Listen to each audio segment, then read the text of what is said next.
So here's something about me that you probably know if you've watched the channel for a little while. I am a completionist. I have OCD pretty bad, and once I start collecting something, it's hard to get me to stop until the collection is complete.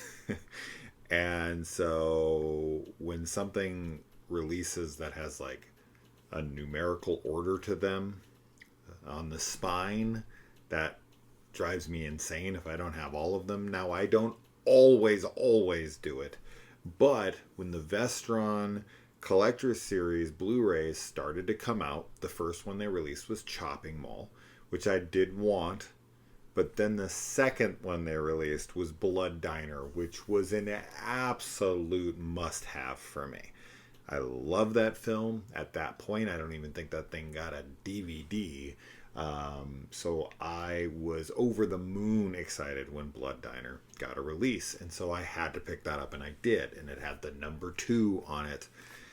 And I was like, oh shit. And then they released Warlock and, the Warlock collection and the Wishmaster collection and the Gate, or not the Gate, Waxwork 1 and 2. And I was just like, and I started picking these things up, and I had a few numbers out of place, and it was driving me insane. So eventually I bought every single Vestron film, 1 through 31 now. A 32nd has finally been announced after a year of not hearing any announcements. We now are getting May, the film with Angela Bettis, will be the 32nd entry. That will make it 41 films in the Vestron collection, including all of the multiple films in the Silent Night, Deadly Nights, Waxwork, so on and so forth. Now, I bought a lot of these having not seen some of them, right? There was probably, 7 or 8 of these films at least that I had never seen, or more. I think when I bought them, I hadn't seen half of them. And then I was watching some of them. But recently, just in the last week, I was like, you know what? That's it. I'm watching all of the rest of the Vestron movies that I have not watched. And as of right now, I have seen every single one of them. I just finished the last one like 5 minutes ago. So now I have seen all 41 films that Vestron has released or has announced, and I'm very excited about that, because every time I look at that collection, I feel like a fake fan, because I'm like looking at them and I haven't seen this, I haven't even opened this one. One of those movies being The Unholy. I thought maybe I had watched this, but as soon as I threw it on, I had definitely not seen this. And man, I was a big fan of this one. I actually really enjoyed all of the movies that I watched, some more than others, but one in particular, I enjoyed watching it, but it is one of the messiest films that I've watched in a long, long time, and I was blown away by how convoluted and nonsensical the film was. And I will not be reviewing that film here, because it is not horror in the slightest. It's not a thriller. It's not anything. It's a movie called Dream a Little Dream with Corey Haim and Corey Feldman. And my God, if you have not seen that movie, it's something else. It is something else, to say the fucking least. So, what a wild experience that movie was to watch. I have no fucking clue what was going on in that movie. So for those of you who have seen it, let's talk about it in the comments, because what a movie. But for now, The Unholy. I probably should put in the description below when this review actually starts, since people are always like, get to the point. And it's like, welcome to the channel, I rant. Alright, so Ben Cross plays Father Michael. We also have Ned Beatty. Beatty? Is that how you say his name? Which is funny, because I just watched Deliverance recently. Not for the first time, but for the first time in a long time. Maybe this last week. It's been really, really recent that I watched it. We also have Hal Holbrook in here, who I know as Henry from Creep Show. Love that one. Love the crate is the segment that he's in Creep Show 1. But anyways, let's talk about this movie. So this is a religious horror film, which I'm not a fan of, right? Like the priest versus the demons and the possessed person and all of that stuff is just not my bag. Outside of a few exceptions like The Exorcist or The Last Exorcism, the found footage film. I fucking love that movie. Of course, I love The Exorcist. I love The Exorcist 3. There's definitely religious horror films I like, for sure. But for the most part, like possession films, religious horror is just not my thing. But this felt so different to me and really appealed to a lot of the things that I enjoy. So let's get into it. This movie's mostly about like repression, sexuality, desire, seduction, and like all up against faith. And I thought that was really cool because typically it's like, you know, the priest is like the good guy and yeah, the demons are always trying to point out their flaws and this and that. But I really liked how sexually charged this film was and how like seduction is the primary weapon of the Unholy. And two previous priests to him were seduced and were not able to keep their vow of celibacy that they take, and they end up dying. But Ben, spoilers for the film, he is able to stave off those desires, which of course I don't like personally, just because I think celibacy for religion is just idiotic. If you're doing celibacy for yourself because you're just somebody who's like, I don't have interest in sex, then don't have sex, of course. But if you have like a desire and it's something that you want to do, there's nothing wrong with having sex. So it seems like you're depriving yourself of, and even if you do believe in God, like one of God's great pleasures that he was able to give us, if not the great pleasure, that we were granted as humans, God or not, doesn't really matter. But if there is a God, then you're really kind of like slapping them in the face by not partaking in such a wonderful experience and something you so desperately want. That's why, you know, that's why there's always these scandals of the priests fucking the altar boys and all of this stuff, is because you just can't repress sexuality like that. Not in people who want it, right? Like if it was somebody, as I said, who's like asexual or like just has no interest in that kind of shit, then fine, that's your right. Don't do it, of course. But just to try to turn off that part of you, it's just not healthy. It's just not responsible. It's just not realistic. So I've always found it very, very stupid that in a lot of religious beliefs, they always make these people try to repress their sexuality. And there's a lot of repression of sexuality just in cultures in general, not only just with religion, but with lots of different things, especially if you're homosexual or something like that. It's like, don't give in to those desires, unless they're wrong, right? Like, you know, having sex with a child or an animal or something, like, unless it's like very obviously wrong, and it's consenting, you should enjoy yourself. Anyways, moving on from that. But I just really like how this is explored here. Now, ultimately, I don't love that he, as I had said, that's the whole point of this rant, is that he doesn't give in. We have the Unholy poses as this beautiful naked woman, beautiful, you know, woman with just such a perfect body, such an alluring presence. So really good on them for the casting there. There's a lot of sensuality to the way that she is framed and the way that she is portrayed. So very good on them for that. She is a seductress. I very much feel that in this movie. Like, she embodies sexuality. You very much want to be with her. So I dug that. She doesn't have any lines, right? It's all just in how amazing she looks, and just kind of the like the sexuality that is just kind of radiating off of her, that is amplified by like the music and the lighting and cinematography and framing, and so really really good on them for that stuff.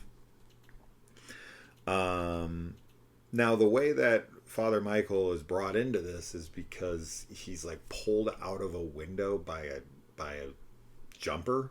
Like, there's this guy who's going to commit suicide. He's called in to talk him off the ledge, literally, and the guy yanks him off the ledge, and he falls, I don't know, 20 fucking stories, and isn't even scratched. He has no damages to him at all. So he's like a man of pure faith that's able to pull off this miracle and survive the impossible. Reminded me a lot of this X-Files episode that we watched somewhat recently with this guy that has incredible luck.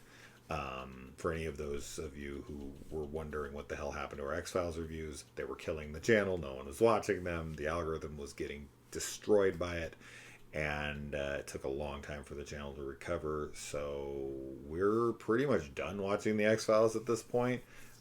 We've finished almost everything, me and the kids. So if you're wondering, we're like into, we're about to start season 10. So we're like way further ahead than we were. But yeah, we just... I don't know what the plan is with the X-Files reviews. For anyone who cares, let me know below. I don't think there's many. So... we'll see if anyone speaks up in support of the X-Files reviews. Anyway, so yeah, there's this guy named Luke who's like somewhere in town where this girl Millie works, and she was part of like the priest that who died before had she was brought up in reference to their deaths, and so he kind of like seeks her out, and he goes to this like black magic club where this guy named Luke is performing all of this satanic bullshit on stage with like a girl on the altar, and he's like using a knife to like cut her up and whatever. It's all for show, and he even says as much later in the movie, like when he comes to talk to Father Michael, and he's just like, bro, this is all for show. I don't believe in any of this shit. I don't care. But I am having weird things happening at my house, and I want you to come stay the night and watch over me as I sleep, and you'll believe. Now, we once again have another like priest here who doesn't really believe, right? Like he very much, he's an interesting character in that way, because he thinks that like Satan and all of this shit is just superstition, but he's also such a firm believer that he, despite all of his desires to have sex with Millie, who's like throwing herself at him, she even is like, I'm a virgin, he wants me because I need you to save my soul by having sex with me. I mean, this has got to be like every priest's fantasy. This is what they're jerking off to. Is like some girl coming in and be like, I won't tell anybody, it's for God needs you to save me with your dick. So like he won't do that. He's like, no, I made a vow for God, but then he also thinks that like Satan and all that stuff is bullshit. So it's weird. It is weird in that way, but I guess he becomes a believer because he witnesses the supernatural in Luke's bedroom. And let's see, the whiteout contacts that they always use in these movies are so funny. yeah, I feel like the dead eye, like white-eyed, blind person look, I've rarely ever seen done very well in a movie. It's either their eyes are perfectly normal and they're just acting blind, where they kind of don't look at you when they talk, and they just kind of do this and they look off to the left or the right. And that's like, fuck it, we're not going to even try with your eyes.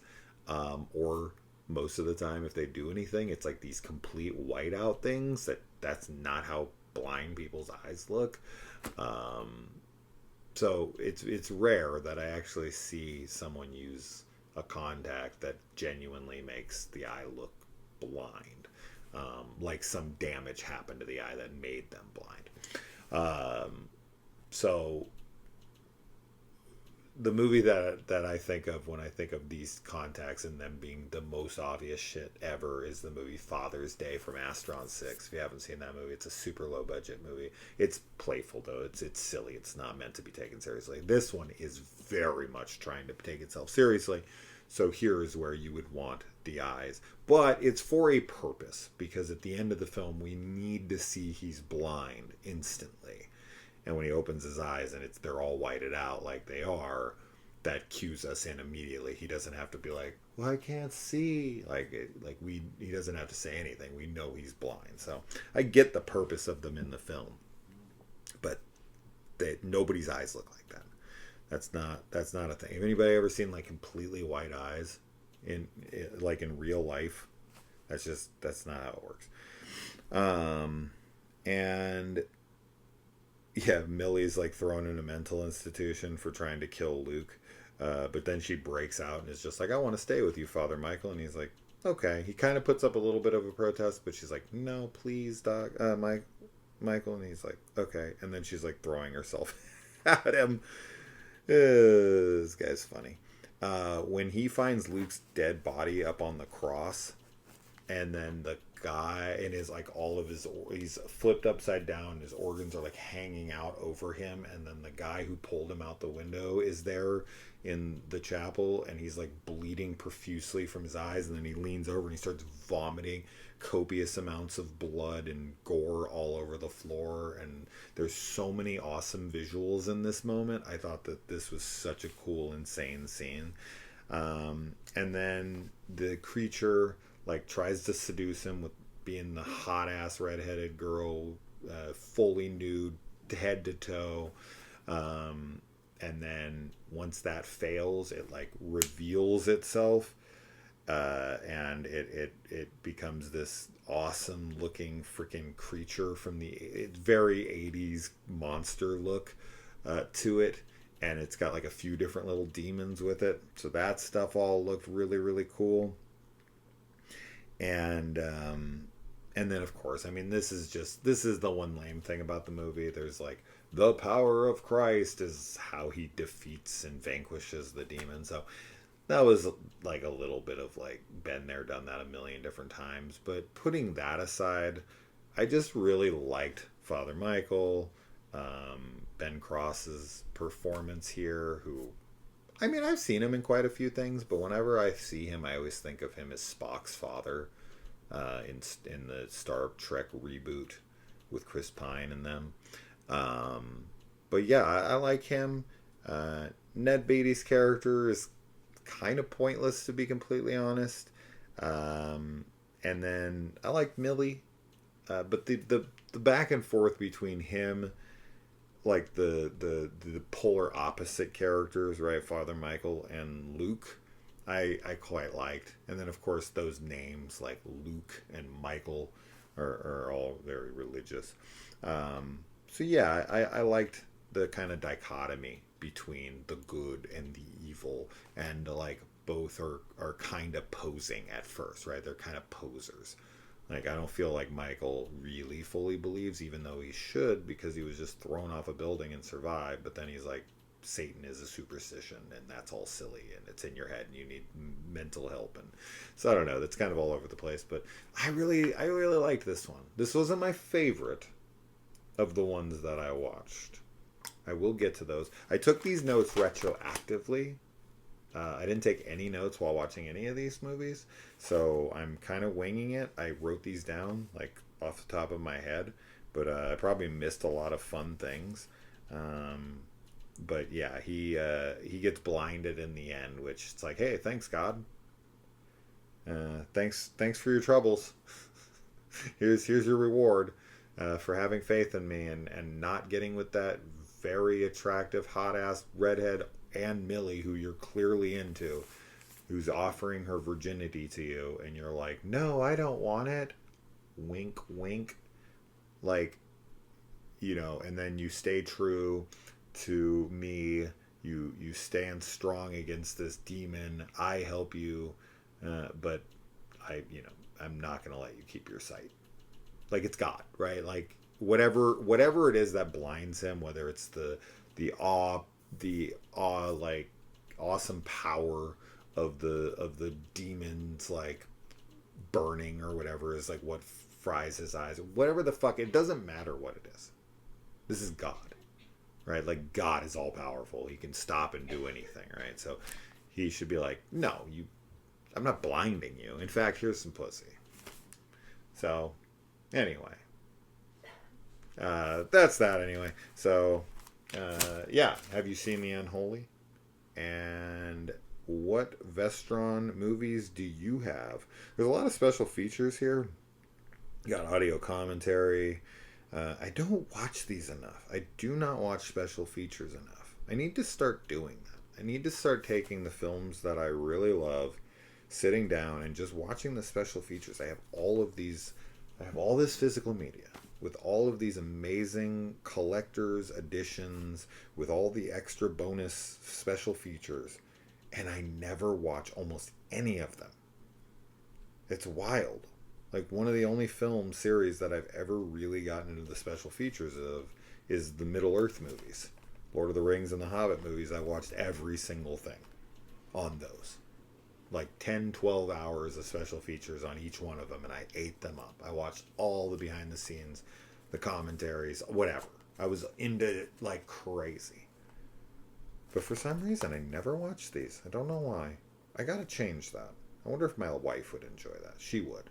She likes the documentaries. I haven't really talked to her about the special features much.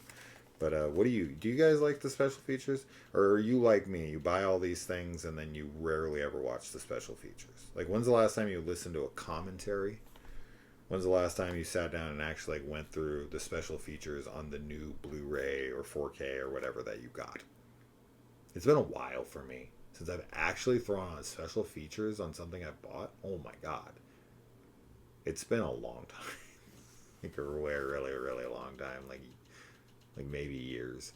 That's pretty bad, but it's true. Maybe when I was doing the Friday the 13th breakdowns of the special features, which actually made me quit my Patreon because of how much I wasn't enjoying covering that stuff. So I guess that tells you a lot. Anyways, that's that. Which Vestron films do you have? Which I already asked, but I'm curious. And are you going to get the upcoming release of May? Which I actually think comes out in May. Huh, that's cute. I didn't even think of that. But I think May comes out in May. And yes, I will have to pick it up, obviously, if I have 31. And last thing here, Gothic. It's the only one I don't have the slipcover to. It didn't come with the slipcover, and I'm looking for it. So if you can find it for a decent price, like my wife actually just bought me the other one I didn't have the slipcover for, which was Maximum Overdrive. She got it for $15. Totally worth it. Very exciting. But Gothic I can't find for anything less than like $40 for just the slipcover. And it's outrageous. It's like, no fucking way. And I only paid $20 something for the film. But that's the next one I watched, and I loved that. So I've got to get that slipcover. Anyways, all right. I'll see you in the next one. Adios.